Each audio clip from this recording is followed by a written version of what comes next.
Tunadhaminiwa na Magnus Secondary School. Ni shule ya bweni na kutwa kwa kidato cha kwanza hadi cha 4. Ni shule bora yenye mazingira tulivu ya kujisomea. Habari njema kwa sasa ni kwamba Magnus wanatoa ufadhili wa ada ya masomo. Ni vizuri ama ni vema mzazi ukampeleka mtoto wako Magnus Secondary. Ni kweli nimefanywa shambulio na nimepigwa na mashabiki wa Simba, lakini pia wakati wananishambulia wamesema kwamba na bado tutaendelea kuwapiga na wengineo ambao wanayesema ukweli. Kibaya zaidi ambacho kilichoniumiza na kusikitisha, kwa nini mimi nasema ukweli na chambua mpira juu ya matokeo, alafu baadhi ya mashabiki ambao wanajifanya wao ni Simba kama ni timu ya baba yao wazazi au kama ni timu wao wanaisa nayo. Hicho kitu ambacho mimi kimeniumiza sana, na wakati mimi sikumtukana mtu bali nilikuwa na chambua mchezo jinsi mwenendo ulivyokuwa na ubovu ambao tuliofanya na uzembe baadhi ya wachezaji waliofanya juu ya mchezo wa jana. Kwa hiyo kwa kusema hicho umekushambulia mashabiki hao, baadhi ya mashabiki hao wa Simba? Baadhi ya mashabiki wa Simba wamenishambulia. Jina tu nimemsahau, ambaye ni maarufu sana, ambaye yeye ni maarufu, anashika bendera mbili ya Simba pamoja na bendera ya taifa. Nafikiri jina lake nimemsahau, lakini ni maarufu. Yeye ndiye alioshika bomba na kuweza kunishambulia kwa kunipiga kwa vikali.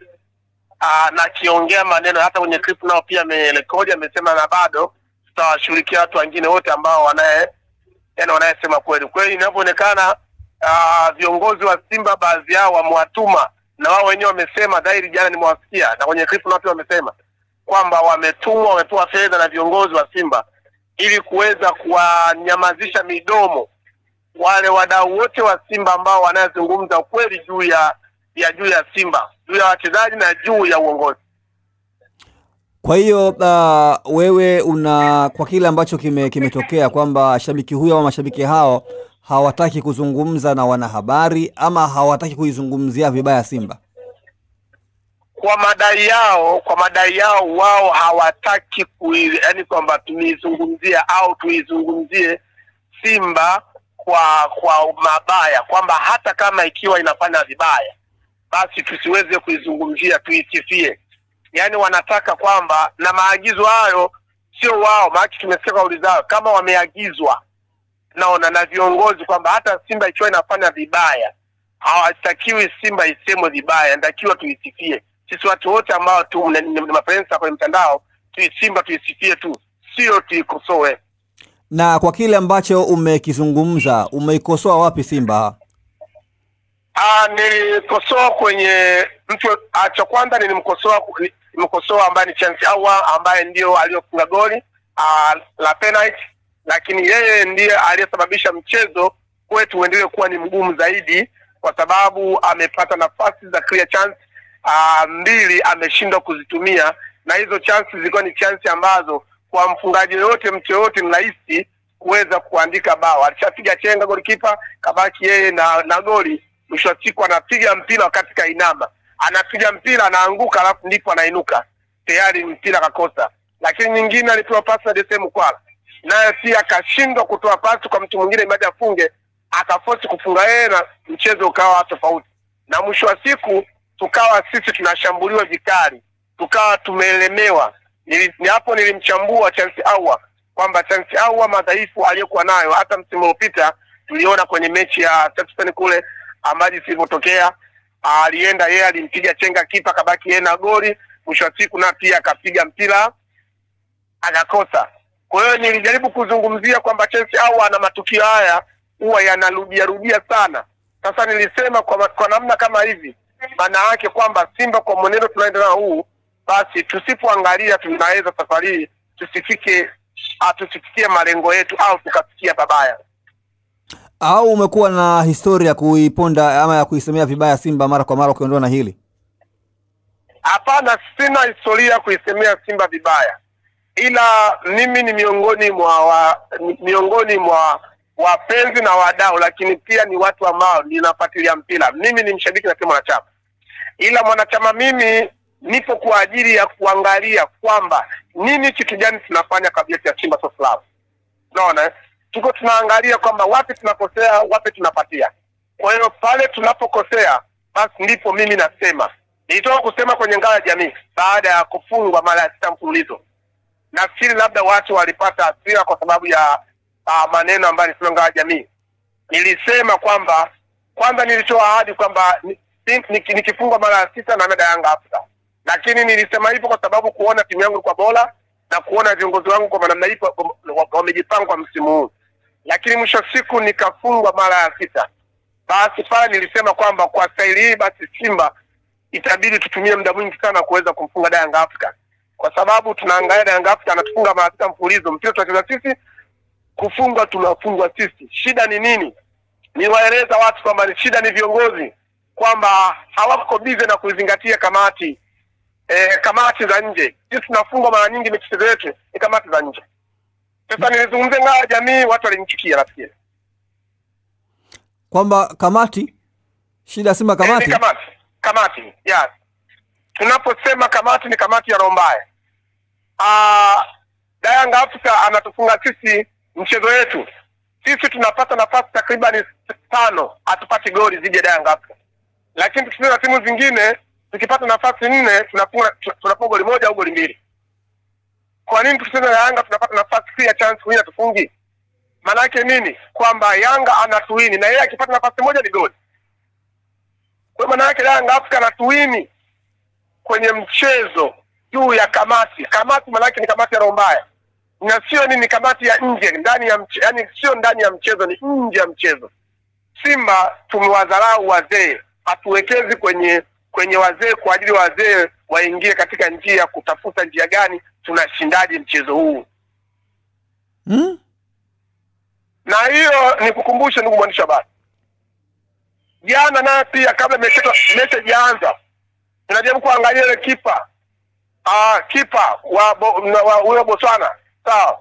Yule kipa alienda mechi haijaanza kwenye ile goli, akaenda kama anaweka kitu pembeni, akawa ana kitu ambacho kisionekana, akawa anakichimbia nje ya goli.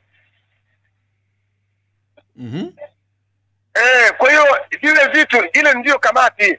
Na ndio mwisho wa siku tunajikuta sisi tunapata nafasi. Sisi na kipa tunakosa. Kwa hiyo kwa staili hii kama Simba wataendelea hivyo hawatopata matokeo mbele ya Yanga.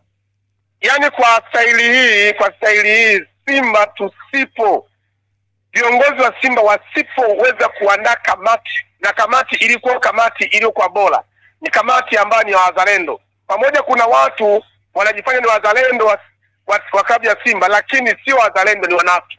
Kwa sababu kama wale wajana ambao mimi wamenishambulia wanajifanya wao Simba wanaipenda sana, na wakati huo kwamba kamati hawaifanyii vizuri, na kila mmoja ana kabila lake na pia dini yake na pia na huko alikotoka. Maana yake nini? Kwamba wanajifanya Simba wanaipenda, lakini Simba haipendi, wapo kimaslahi ya pesa. Kwa hiyo kwenye tukio la jana wewe umemwona Aljin Chazi Awa ndio ambaye amefelisha Simba kutofanya vizuri? Nimemzungumzia Chazi Awa kwa sababu yeye ndiye aliyepata nafasi ya kuweza kuiandikia timu yake magoli ambayo kwa bahati mateso haya yasingetokea. Maana yake yale magoli yangeyapata zile nafasi, na tayari wakati huo tunaongoza goli 1, alafu tukapata nafasi tena 2 za wazi. Maana yake angeweza kuandika goli, basi angalau hata goli 1 ikawa goli 2. Maana yake tayari kwamba Simba tungekuwa na katika mchezo, tungekuwa tumerelax na sisi tungeweza kujiachia mchezo ule, kwa tungekuwa ni mchezo huru na tungeibuka washindi wa kidedea. Lakini baada hilo kapigwa. Lakini baada tu kukosa zile nafasi tukaenda kufanya kosa ambaye ni Shamo. Tumemwona Shamo. Mwisho wa siku tumepata wametupiga shambulizi la kushtukiza. Forward wao alikuwa ni yuko fast kwenye speed, lakini mwisho wa siku Shamo yeye katika kukimbizana tayari kuna Dinok na pia iko vizuri, alishamfikia forward. Mwisho wa siku beki wetu akaenda kumpushi na ikawa ni penalty. Baada ya pale penalty kupatikana na kufunga, ukiangalia baada ya pale mchezo kwetu ukawa ni mbaya mpaka mpira unaisha. Kwa hiyo baada ya tukio hilo ukaambuliwa kuchapwa na mashabiki wenzako? Sasa baada ya tukio hilo, baada ya mimi kuzungumzia hivyo, kabla sijamaliza tu kuzungumza, basi mashabiki ambao waliotumwa, maana nasema wametumwa kwa sababu kama mtu hajatumwa huwezi kumshambulia mwanachama au mshabiki mwenzako, hajamtukana kiongozi, hajamtukana mchezaji, anamzungumzia mchezaji kwa namna alichokifanya, uzembe aliofanya, unaweza kumshambulia. Mtu yote mwenye akili zake timamu hawezi kufanya kama hicho. Wewe nimeona kabisa pale kuna shida kwamba wale wametumwa na uzuri wake, na wengine pia wamesema kwa sauti kwamba tutawashughulikia mmoja mmoja, tushapewa fedha.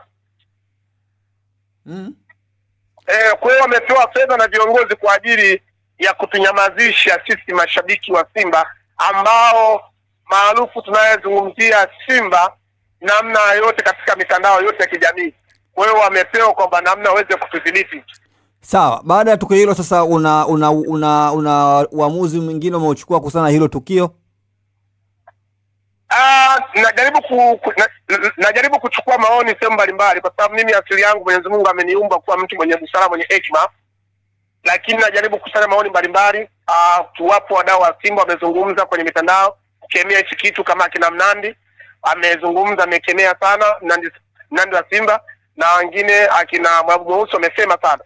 Lakini nachukua maoni yao mbalimbali ili nione kwamba nikifanya hatua nisije kama nimefanya hatua kwa kurupuka. Hiyo nimefanya hatua tayari, nimejiridhisha kwa maoni mbalimbali. Lakini moyo wangu kwamba utamani kwamba niweze kwenda kwenye vyombo vya sheria, niende nikamshtaki alionishambulia kwa vikali, kwa sababu yeye hana ubia na Simba, na yeye ana mkataba na Simba. Yeye ni mwanachama na mimi mwanachama, yeye mshabiki na mimi pia mshabiki. Kwa hiyo nataka niende nikamshtaki, anieleze kwamba hichi kiburi na hii tukio mpaka amelifanya ni nani, kampa kibali cha kufanya kitu kama hicho. Usisahau kusubscribe kwenye YouTube Mwandike Digital.